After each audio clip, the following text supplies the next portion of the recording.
There will be fewer and fewer jobs that a robot cannot do better. Okay. What to do about mass unemployment? This is going to be a massive social challenge. And I think ultimately we will have to have some kind of universal basic income. I don't think we're going to have a choice. Universal basic income. Universal basic income. I think it's going to be necessary. So it means that unemployed people will be paid across the globe. Yeah. Because there is no job, machine, robot is taking over. That's simply and I want to be clear that these are not things that I think that I wish would happen. These are simply things that I think probably will happen. And if my assessment is correct and they probably will happen, then we need to say, what are we going to do about it? And I think some kind of a universal basic income is going to be necessary.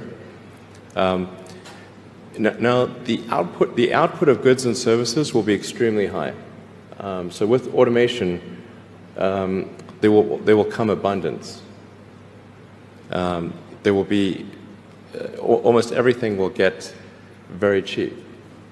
I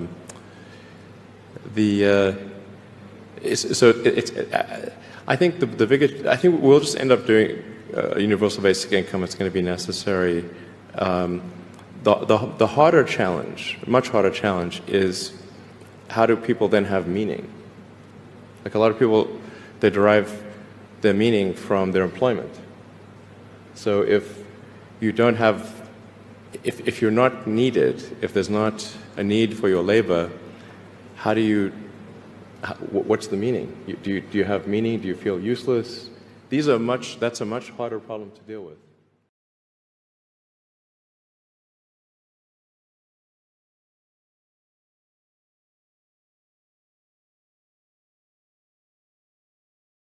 I actually think that, the level of complexity and it's artificial intelligence. Some of these machines, they're scary, actually, when you see some of the things that they can do.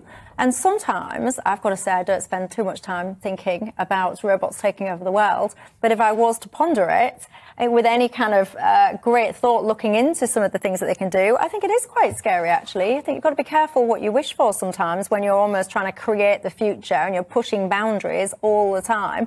But a robot did take my job, by the way. I used to be a checkout girl. And as you will know, if you've been to a supermarket lately, those things are few and far between, aren't they? It's all self-service these days. Yes, but some of us would really like the checkout people back. Would you? Yes. The self-service machines are far stupider than cashier. Interesting about they're the more jobs frustrating. least at risk. The jobs least at risk. We've talked about the jobs that are most at risk, but it was interesting how these researchers identified the jobs least at risk. They started by physicists, neurologists, and then pathologists, neuropsychologists, and then it went down to chief executives. But surgeons. But it didn't actually say politicians, so I don't know if politicians could be most at risk or least at risk. I have no idea. But I think it comes down to the fact that, as Mary was saying, the trouble is they will not have that sense of judgment that you hope a human being has. So I'm not terribly concerned about this.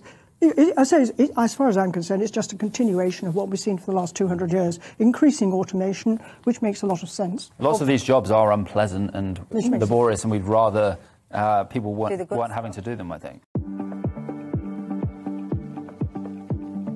A total of 100 robots have started their new jobs as delivery men and garbage collectors at the Lingang Makeshift Hospital for COVID-19 patients in Shanghai. They help doctors and nurses deliver meals and medicines to about 4,000 beds and collect garbage throughout the hospital. The deployment of robots can avoid close contact between the medical workers and the patients, and reduce the workload of medical workers. The delivery robot has multiple cabinets and can hold up to 20 boxes of meals at once. One robot can deliver as many as 120 boxes of meals per hour.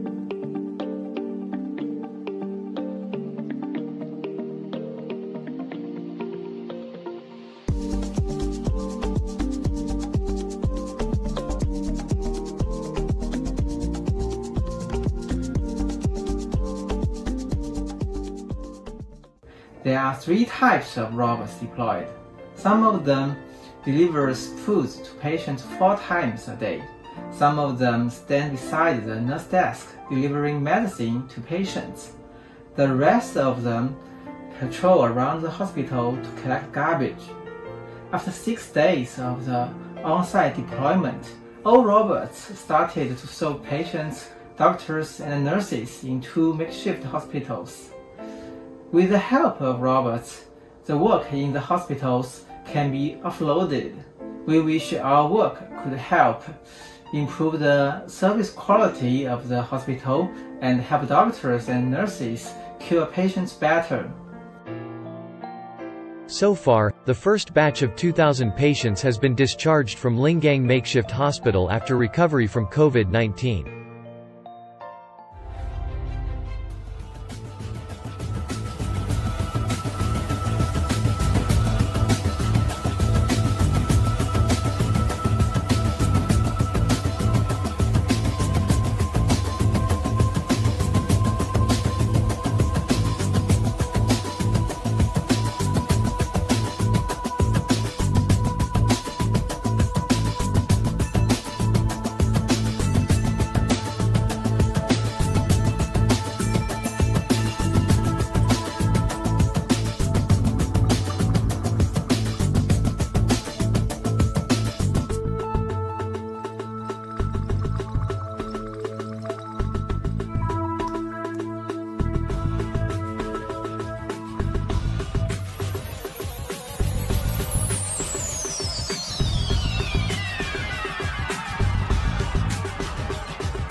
Yo, check this out.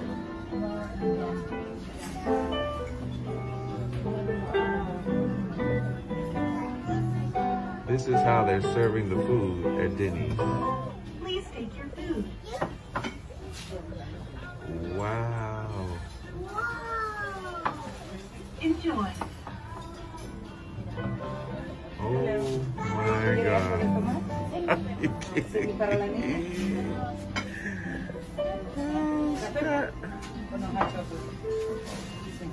Oh my goodness. And it stops, it goes back into the kitchen. Are you kidding me? This is the way they're serving the food now at Denny's. Wow. Welcome to Dallas Love Field Airport. All Ubers, Lyfts, taxis, and rental car shuttles are located on the lower level.